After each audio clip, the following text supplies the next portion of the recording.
capítulo 1, verso 6, acompanhe com atenção, com reverência, porque esta é a palavra de Deus que diz: Então se dispôs ela com as suas noras e voltou da terra de Moabe, porquanto nesta ouviu que o Senhor se lembrara do seu povo, dando-lhe pão. Verso 22. Assim, voltou Noemi da terra de Moabe, com Ruth, sua nora, a Moabita, e chegaram a Belém, no princípio da semana. Oh Deus, agora nos ajuda, tanto a mim que prego, tanto aos meus irmãos que vão ouvir. Oh Deus, nos ajuda a ouvir com atenção e a responder com fé ao que o Senhor tem a dizer por meio da Tua palavra, no nome de Jesus. Amém.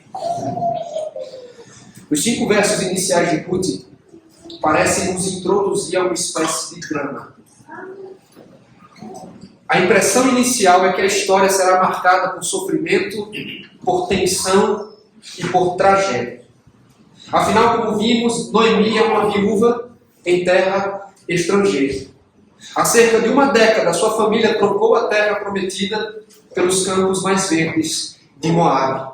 E agora, sem marido e sem seus filhos, o nome de sua família corre o risco de desaparecer de Israel.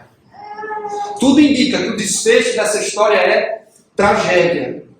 Mas me permita lembrá-lo de um fato o mais importante de todos. Essa é uma história de redenção.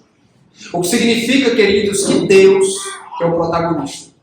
Apesar da incredulidade, apesar dos maus caminhos escolhidos pelos personagens do texto, Deus tem esperança a oferecer a Noemi, a Ruth, a tribo de Judá e a nós também. O restante do capítulo 1 nada mais é do que um testemunho da bondade graciosa e merecida de Deus em favor tanto da tribo de Judá como desses demais pecadores mencionados no texto. Então, o tema do sermão da noite de hoje é a bondade graciosa de Deus. A bondade graciosa de Deus. E em primeiro lugar, eu quero chamar sua atenção. Por que nós podemos dizer que esse texto trata sobre a bondade graciosa de Deus? Em primeiro lugar, versos 6 ao 14. Porque ele se lembra do seu povo. Ele se lembra do seu povo. Então, o narrador agora vai nos introduzir a uma reviravolta na história. E você vai acompanhar comigo a leitura do verso 6 ao 9, que diz: Então, se dispôs ela com as suas noras, e voltou da terra de Moabe, porquanto nesta ouviu que o Senhor se lembrara do seu povo, dando-lhe pão. Saiu, pois, ela com suas 2 noras do lugar onde estiveram, e indo elas caminhando de volta para a terra de Judá. Disse-lhes Noemi: Ide, voltai cada uma à casa de sua mãe, e o Senhor use convosco de benevolência, como vós usaste com os que morreram e comigo.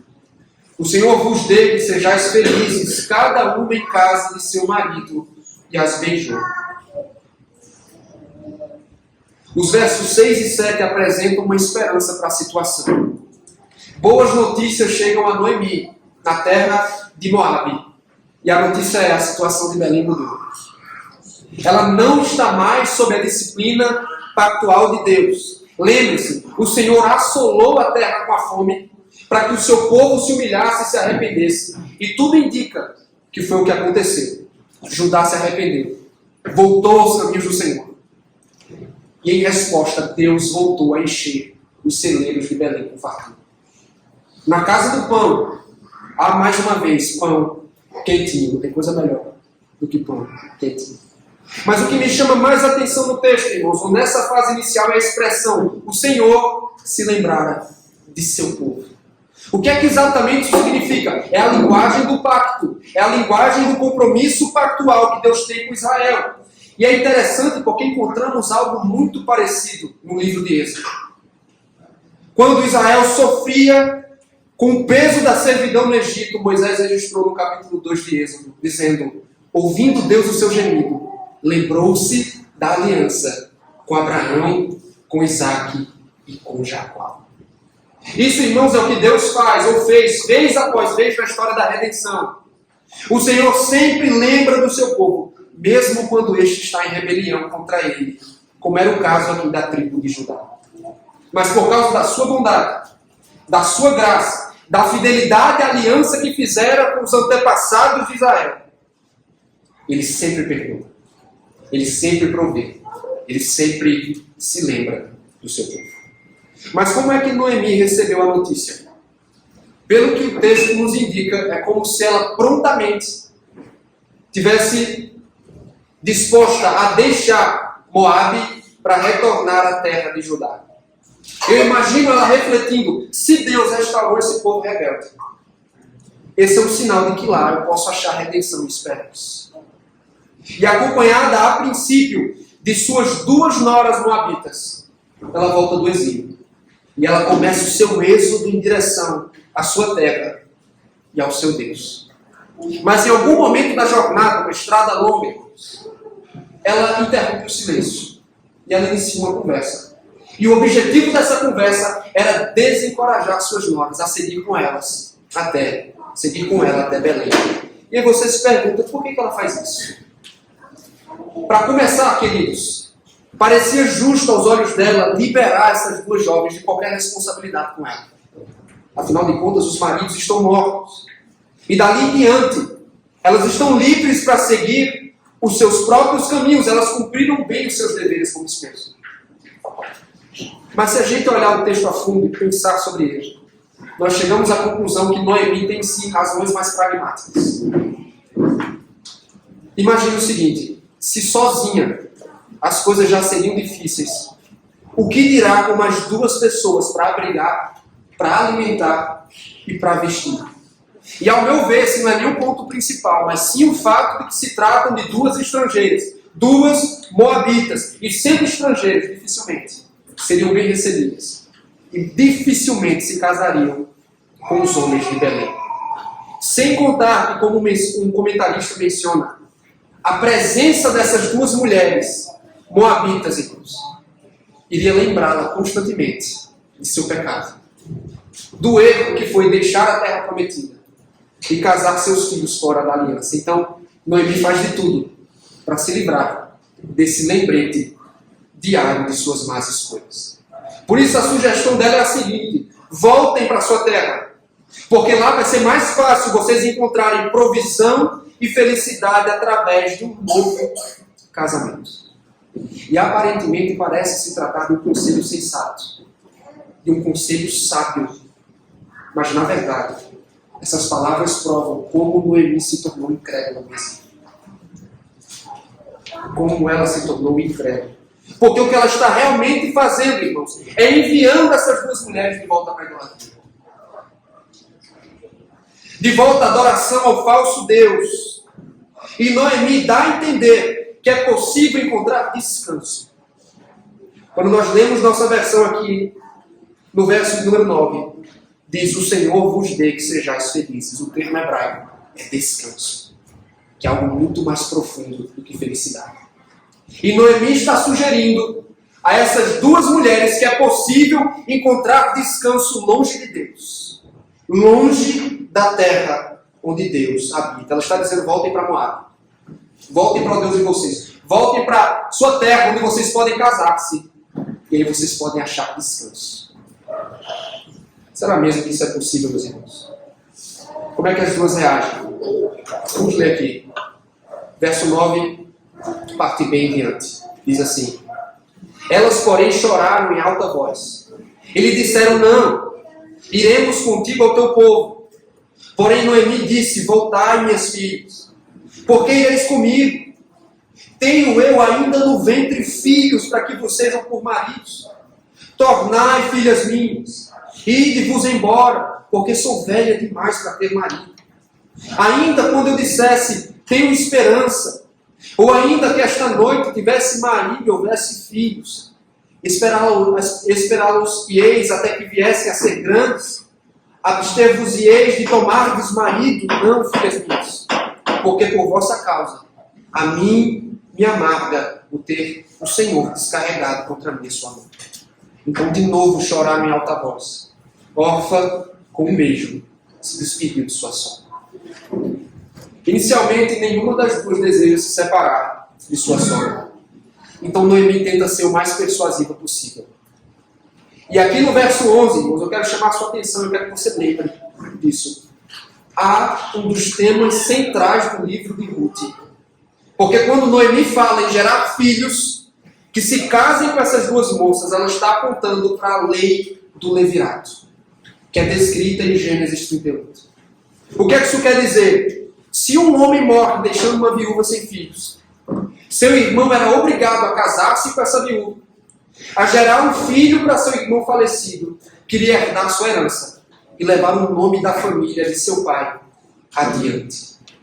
No entanto, Noemi está dizendo, nas minhas condições do casamento de levirato é impossível. E mesmo que acontecesse ela milagrosamente, por conta da idade avançada, pudesse gerar filhos, quando estes crescessem e fossem homens, ambas já estariam velhas demais para se casar. Então o que é que está acontecendo? Noemi não tem mais esperança alguma de que o nome da família de Elimeleque continue. E para Orfa, seu argumento foi muito persuasivo, foi muito convincente. E o interessante é o significado do seu nome. Lembre-se, irmãos, nesta cultura, nomes não eram dados em razão de serem bonitos.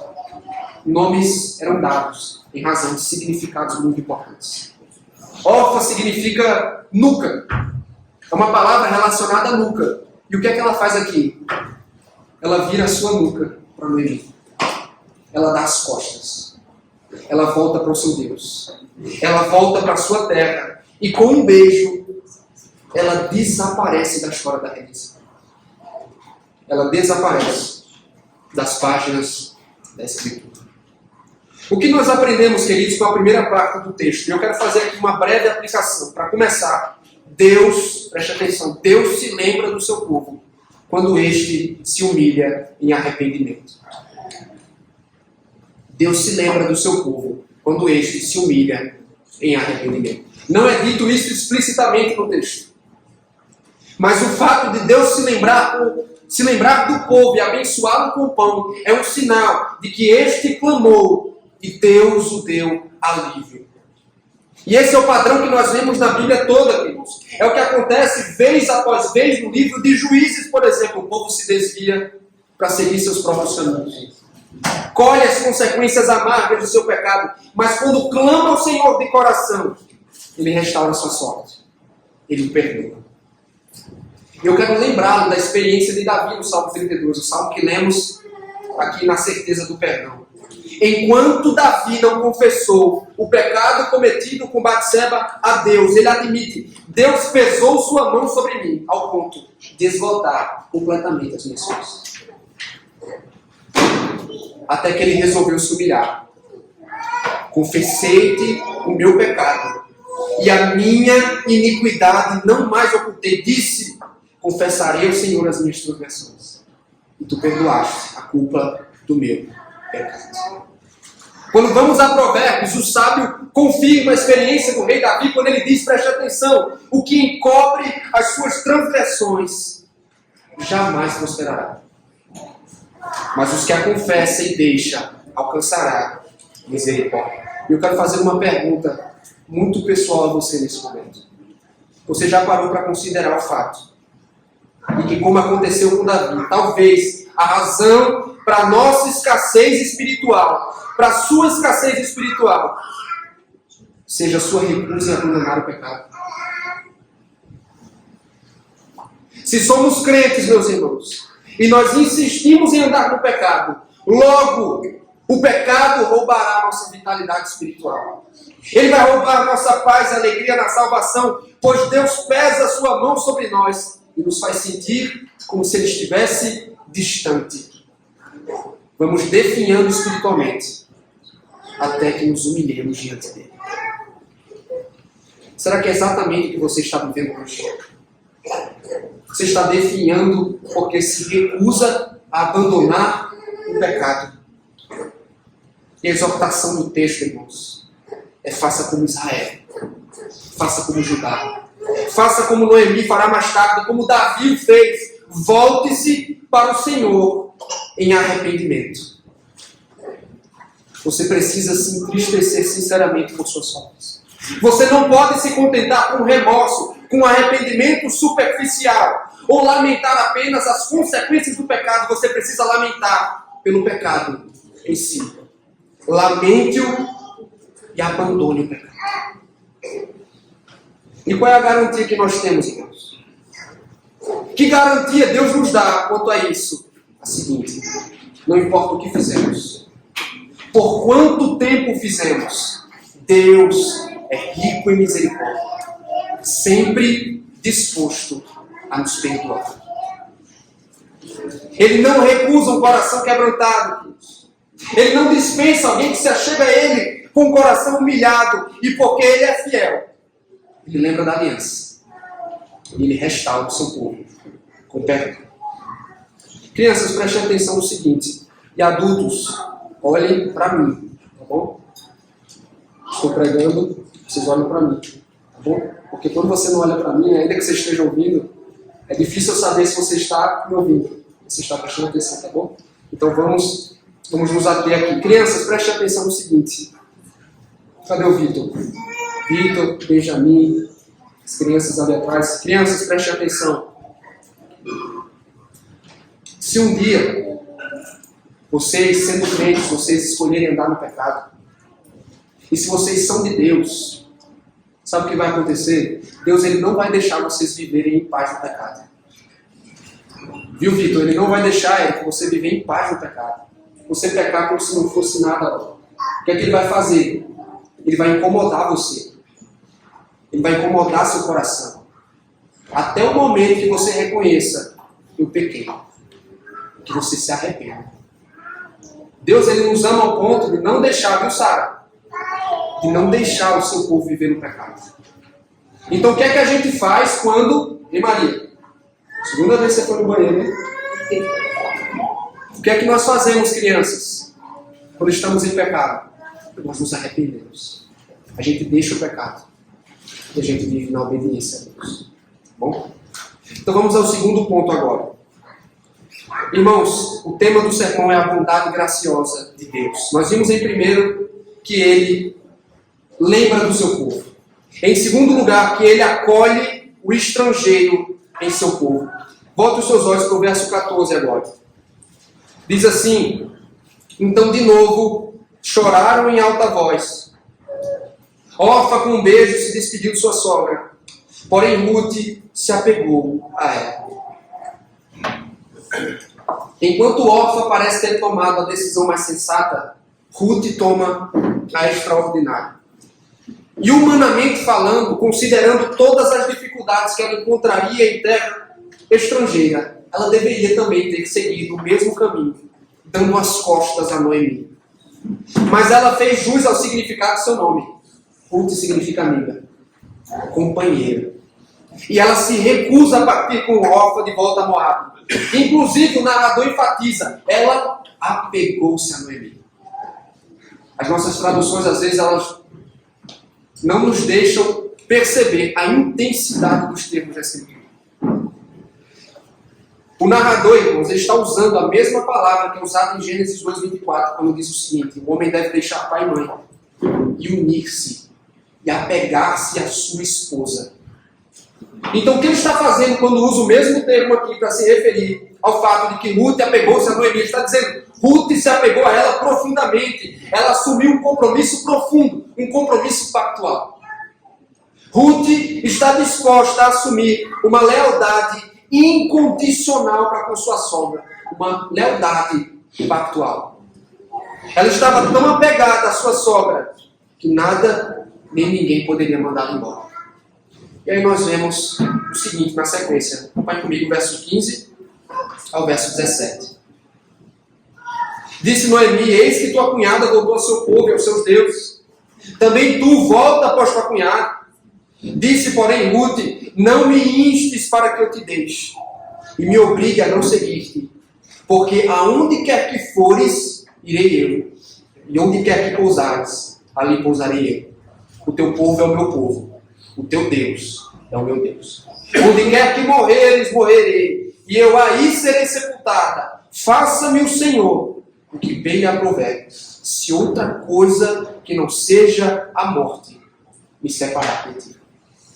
Então Noemi insiste que Ruth retorne ao seu povo e aos seus deuses. Em resposta, nós temos uma das mais belas declarações de amor e compromisso da Bíblia. E você vê muito ela nos casamentos, né? Mas eu me pergunto se as pessoas entendem a intensidade do compromisso que é assumido aqui. Antes de tudo, Ruth deixa claro que qualquer tentativa de afastá-la seria vã, pois ela já se dedicou de corpo e alma, em qualquer circunstância, a Noemi.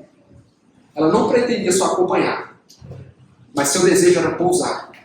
Era habitar permanentemente com ela. Isso prova. Ruth está assumindo um compromisso pactual, não só com sua sogra, mas também com o Deus dela, com o Deus de Israel. Ela está renunciando completamente suas raízes, sua terra, o seu Deus, e daquele momento em diante ela está dizendo: meu Deus é Yahvé. Israel é minha terra e o meu povo. E ela não está pensando no compromisso temporário. Quando Noemi morrer, volta para morar. Não, ela está dizendo: eu habito aqui e eu serei sepultada aqui. É uma decisão para toda a vida. Durante os anos que me restam, eu viverei aqui. Mas também na morte, eu serei sepultada na terra de Israel. E no Oriente Antigo, como eu falei no primeiro sermão, existe uma ligação muito forte, irmãos, entre terra e Deus. Entre a terra e a divindade. Então, quando Ruth está dizendo que ela deseja ser sepultada na terra prometida, essa é uma das declarações de fé mais intensas.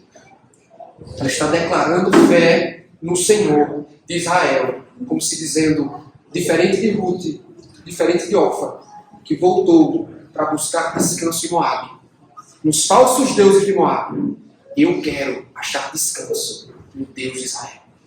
Só Ele pode dar descanso para minha alma. Só Ele pode me dar vida. Então ela renuncia completamente sua velha vida, nacionalidade, antiga religião, para se apegar ao Senhor. E a partir deste momento, Judá e Yahvé não era apenas a terra e o Deus de Noemi, mas também os de Ruth.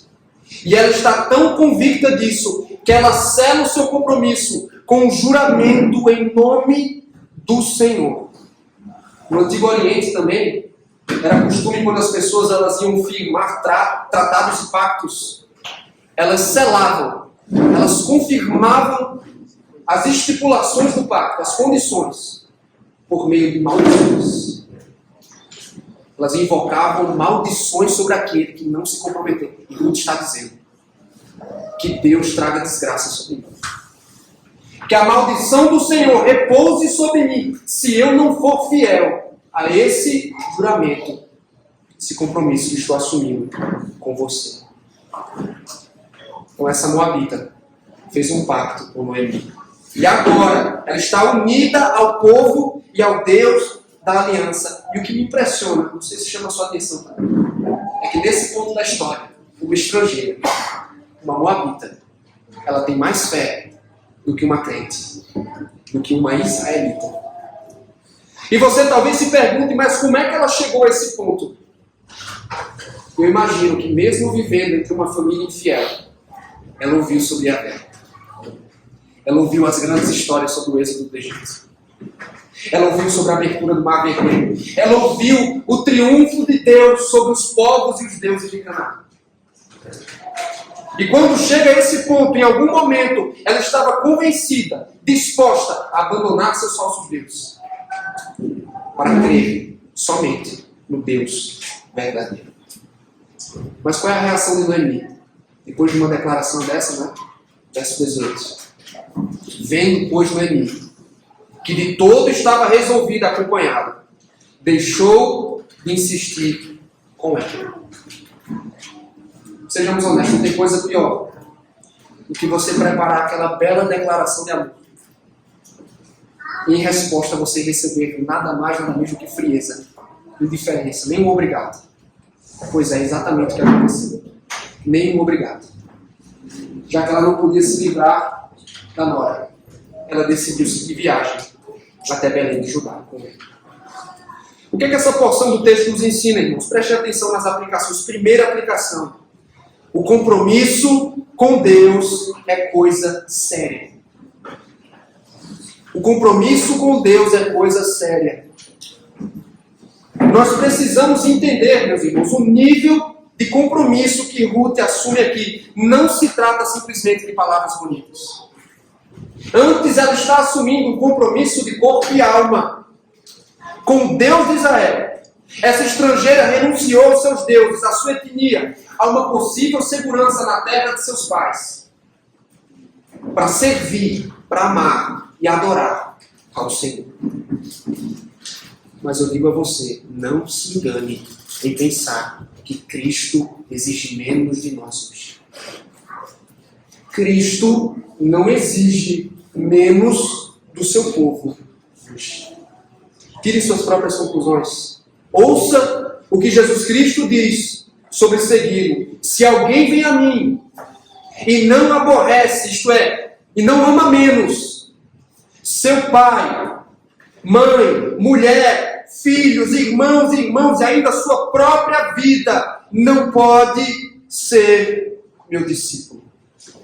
E qualquer que não tomar sua cruz e vier após mim, não pode ser meu discípulo. Meu irmão, preste atenção.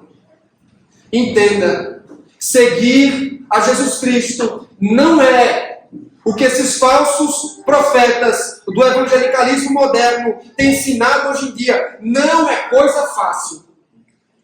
Seguir a Cristo envolve um custo altíssimo.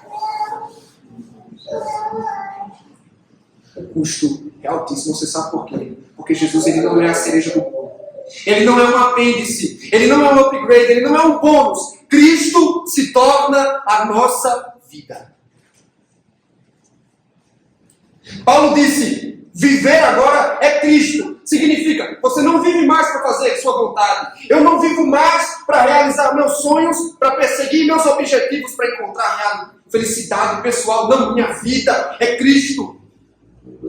E em nossa profissão de fé e batismo, nós juramos fidelidade e serviço a Cristo até a morte. E sempre que participamos da ceia do Senhor, nós renovamos esse juramento. Estamos dizendo, minha vida é Cristo. Minha vida é Cristo.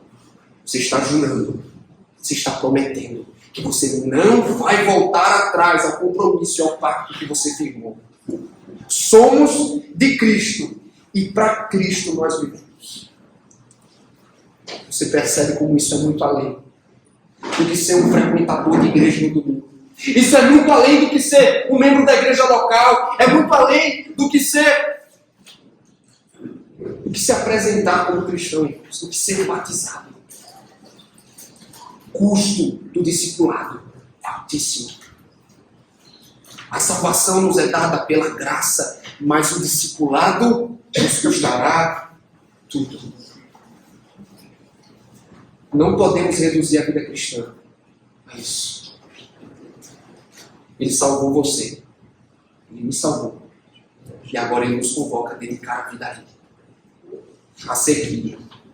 A amá-lo acima de tudo. A priorizá-lo. E assim necessário. Entregar a vida por Ele. Seguir a Cristo envolve perda, renúncia, dor, sofrimento e humilhação. Muita renúncia. Eu me pergunto, estamos dispostos a assumir o custo do discipulado? Segunda aplicação. Quer dizer, posso esquecer a Bíblia. Crianças, prestem muita atenção numa coisa importante. Seguir Jesus não é fácil. E o Yasmin, seguir Jesus não é fácil. Não é só a gente ir na igreja no domingo. Quando vocês se derem conta e vocês crescerem mais um pouco, vocês vão entender que para seguir Jesus nós perdemos muito. Porque Jesus, ele vem, ele não é mais uma coisa na nossa vida, Maria. Ele é tudo. O pastor João, a Maria, a mamãe e o papai agora não vivem mais para fazer a própria vontade. Nós vivemos para fazer a vontade de Jesus. Seguir Jesus não é fácil. Custa muito caro. Mas vale muito a pena. Segundo lugar, nós aprendemos com Ruth aqui que não há relacionamento com Deus sem relacionamento com o povo de Deus. Não há relacionamento com Deus sem relacionamento com o povo de Deus. E perceba, Ruth entendeu perfeitamente que abraçar a fé no Deus de Israel era necessariamente se unir ao povo de Israel. Não tem como separar as duas coisas. E quanto crente tem dificuldade em entender isso hoje em dia. Não há como separar a fé em Deus do povo de Deus. Mas qual é a razão para tanta dificuldade? Eu creio que a principal barreira é o individualismo. Porque boa parte dos cristãos se comportam como consumidores egoístas. Porque nós queremos receber os benefícios do Evangelho. Nós não temos interesse, porém, nos relacionamentos do Evangelho. Nós não temos interesse em relações que exigem de nós compromisso, serviço, tempo, exposição. Nós pensamos na igreja somente em termos do que eu posso receber de Deus, mas não em termos do que eu posso doar a Deus e aos meus irmãos. Somente em termos do que Deus tem a me oferecer. E quando não é isso, nós usamos a seguinte desculpa: a igreja está cheia de pecado, a igreja está cheia de hipocrisia, e isso não passa de falsa humildade. Isso é soberba da mais pura, porque essa pessoa está insinuando: eu não sou hipócrita, eu não sou pecador. E você precisa entender uma coisa que é muito importante: todos nós, sem exceção, somos pecadores. E de certa forma nós temos contribuição, temos culpa pelo pecado e pela hipocrisia da igreja. Não tem para onde fugir. Todos nós temos nossa parcela de culpa, porque não somos um ponto fora da curva. Então olhe para essa estrangeira, aprenda com ela. Não tem como se unir a Deus sem se unir ao povo de Deus. Ou você acha que Ruth queria se unir a Israel porque ela imaginava: não, nesse povo não tem pecado. Esse povo não tem erro, ninguém peca aqui. Ela não queria se unir a Israel porque julgava que Israel era perfeita. Mas ela queria se unir ao povo de Deus, porque aquele era o povo a quem Deus amava. Da mesma forma, irmãos, nós olhamos para a igreja e nos comprometemos com ela. Não é porque a igreja é perfeita, mas porque este é o povo que Cristo ama. Este é o povo porque o Salvador verteu o seu sangue. E unidos ao cabeça, nós somos unidos uns aos outros no corpo. Não existe vida cristã solitária. Você se compromete com Deus. Necessariamente você se compromete com a igreja de Deus. Não há como adorar e servir a Deus sem se juntar ao seu povo. E o que é que isso significa em termos práticos para nós, meus irmãos? É que se queremos honrar o compromisso que assumimos com Cristo, nós precisamos nos envolver com a igreja de Cristo. Isso envolve adorar a Deus semana após semana no dia do Senhor. Isso envolve não se contentar com relacionamentos rasos, superficiais, frios, distantes, impessoais. Não, meus irmãos. Implica em conhecer, caminhar, amar, cuidar de seus irmãos da igreja local. É aproveitar as oportunidades de investir no crescimento espiritual dos outros. É conhecer o pior lado dos nossos irmãos. Suas fraquezas, seus pecados, as manchas na sua história. E ainda assim perdoá-los, amá-los. É cultivar relacionamentos profundos e piedosos. É nos dedicarmos ao serviço, à missão e à adoração. Se você professou fé em Cristo, meu irmão, lembre-se do seguinte: você assumiu um compromisso até a morte com Deus e com o povo que Ele ama. Então, trate de olhar com o devido zelo para a igreja do Senhor. Priorize a família de Deus. Ame a igreja de Cristo. Crianças, prestem atenção numa coisa. Vocês têm que amar a igreja. E o que eu acho muito bonito em vocês é que hoje, talvez por conta da pouca idade, mas às vezes eu percebo que as crianças elas amam mais a igreja do que os pais. Algumas crianças parecem, né? Aparentam. É o caso de vocês, tá, meus irmãos? Vocês não, vocês são diferentes. Nós somos. Mas muitas crianças dão a impressão que gostam mais de estar na igreja do que os pais. E você precisa entender uma coisa, Lívia. Não existe isso de, eu tenho fé em Jesus. Mas no momento que você tem fé em Jesus, Rebeca, Jesus liga você ao povo dele. Não tem como separar. Tanto que a Bíblia usa a seguinte imagem, Eric. Jesus é o cabeça. Nós fazemos parte do corpo. O braço consegue viver fora do corpo? Não consegue. Da mesma forma, nós não conseguimos viver fora do corpo, que é a igreja. Então você precisa amar Jesus, sabe? Mas você precisa amar também, Maria, o povo que Jesus ama, que é a igreja. Essas pessoas que você está vendo aqui. Tá bom? Terceiro e último lugar, meus irmãos. A graciosa ou a bondade graciosa de Deus. Nós vimos primeiro que ele lembra do seu povo. Segundo, que ele acolhe estrangeiros em seu povo. E por último, que ele dá esperança aos pecadores amargurados. Ele dá esperança aos pecadores amargurados. Então leia comigo o verso 19, acompanhe a leitura do texto. Então, ambas se foram até que chegaram a Belém. Sucedeu que ao chegarem ali, toda a cidade se comoveu por causa delas. E as mulheres diziam, não é esta Noemi? Então o narrador ele omite os detalhes da jornada de Moabe até Belém. E ele já nos coloca aqui no momento em que as duas adentram os portões de Belém. E nas antigas cidades, irmãos, a entrada e a saída da cidade geralmente acontecia por meio de um portão principal. Ou seja, dificilmente os viajantes entravam e saíam sem serem notados. E quando eu olho para o texto, não sei se você já esteve nessas cidades, nós dizemos muito isso lá no Nordeste, né? A cidade do interior todo mundo se conhece, né? Nas cidades do sul do país eu imagino que seja assim também. E passa a impressão de que Belém era o tipo de cidade onde todo mundo se conhecia também. Porque o texto diz que quando elas chegaram ali, a cidade se comoveu por causa delas. E a linguagem que ele usa aqui, meus irmãos, remete a uma espécie de alvoroço. Um alvoroço, uma agitação começou na cidade, no momento que elas entraram.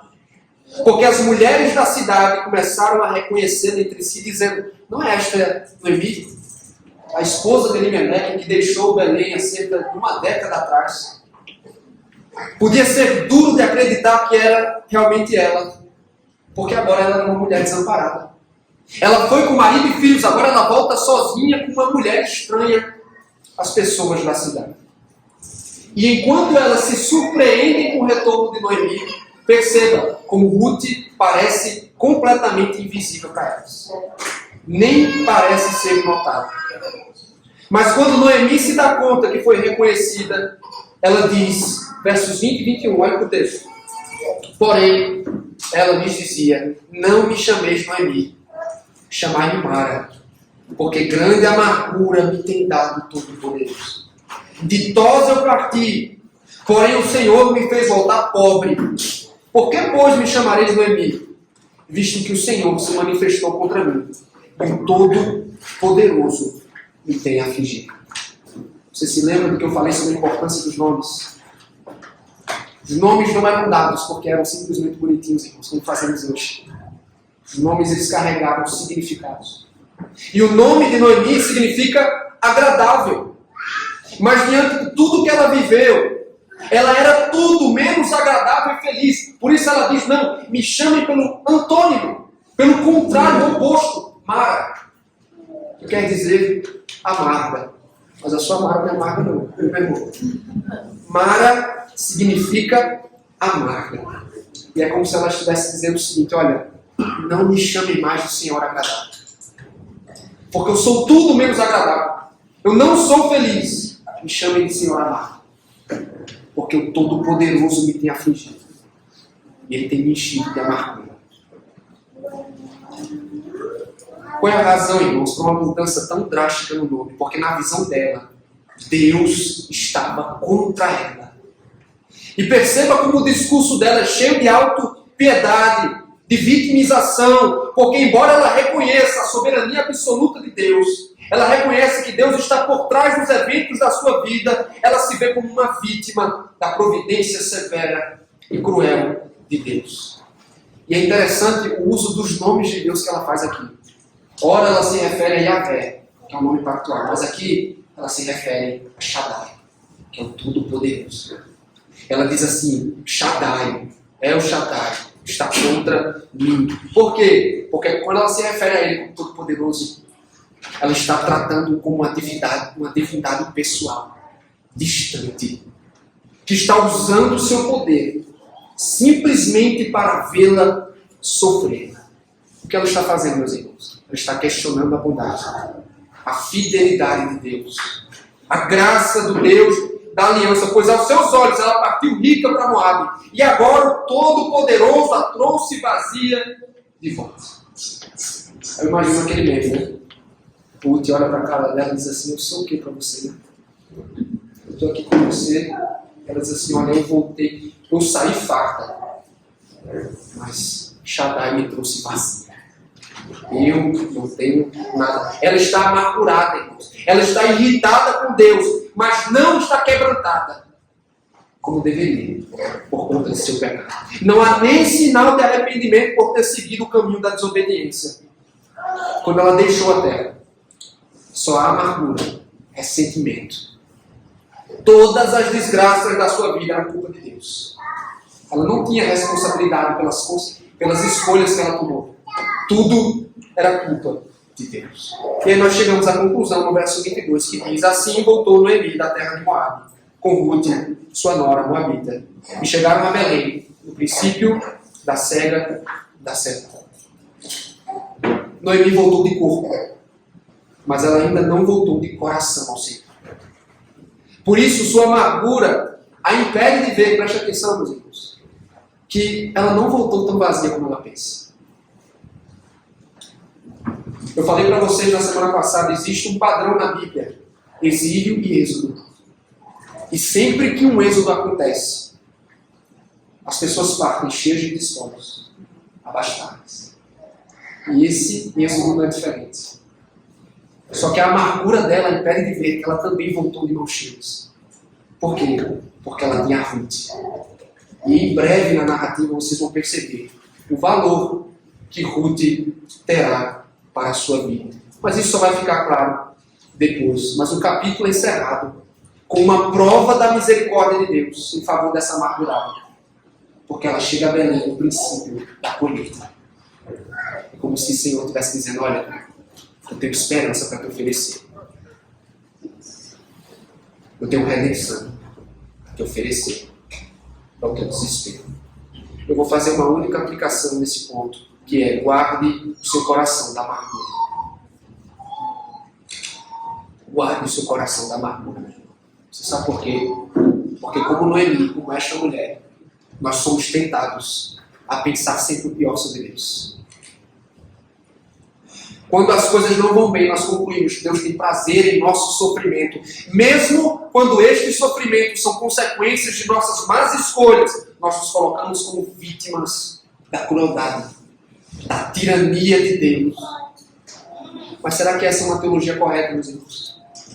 Será que estamos certos em pensar assim?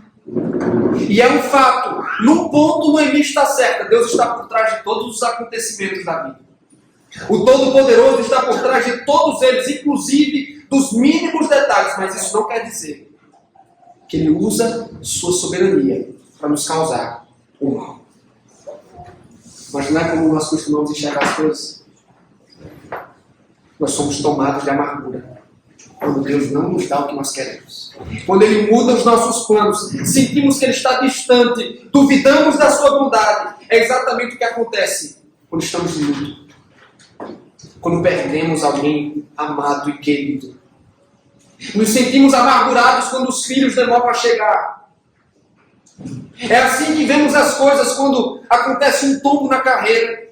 Somos surpreendidos com uma dívida financeira, com um diagnóstico preocupante, com decepções nos relacionamentos, e aí dizemos como Noemi: o Shaddai está contra mim. O Todo-Poderoso está me afligindo. Ele está contra a minha felicidade. Esse é o perigo da amargura, irmãos. Sabe qual é? Ele deixa você míope para ver o que Deus realmente está falando. Porque quando estamos amargurados, nós falhamos em perceber a boa mão de Deus sobre a nossa vida. Por vezes nós reclamamos tanto que não percebemos que mesmo no sofrimento, Deus está cuidando de nós. Será mesmo, meu irmão, que mesmo no sofrimento que tem passado, tudo está ruim na sua vida? Você não tem nada de bom pelo qual agradecer. Só o fato de você continuar vivo e de nós termos nossas necessidades atendidas já é razão suficiente para louvar a Deus. Porque apesar dos nossos pecados, Ele nunca nos abandona. Ele nunca retira de nós a sua graça. Além disso, Deus às vezes permite que você sofra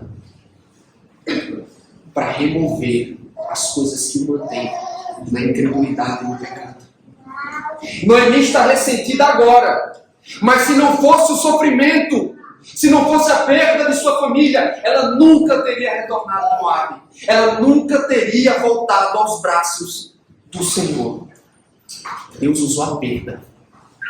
Deus usou o sofrimento para trazê-la de volta para si. E eu quero que você esteja ciente, meu irmão, que Deus pode usar o sofrimento na tua vida para te livrar da tua autoconfiança, da justiça própria, do orgulho, da independência, para nos levar ao arrependimento. Deus pode usar a dor e a dificuldade como uma ferramenta para quebrantar teu coração endurecido, para amolecê-lo, para você se humilhar diante dele, reconhecer seus pecados. Deus usa a dor, Deus usa o sofrimento para humilhar-nos diante dele.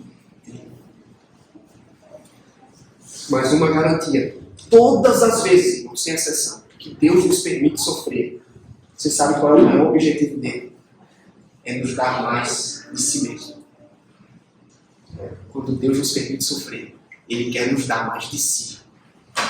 Deus quer nos dar ao próprio Deus.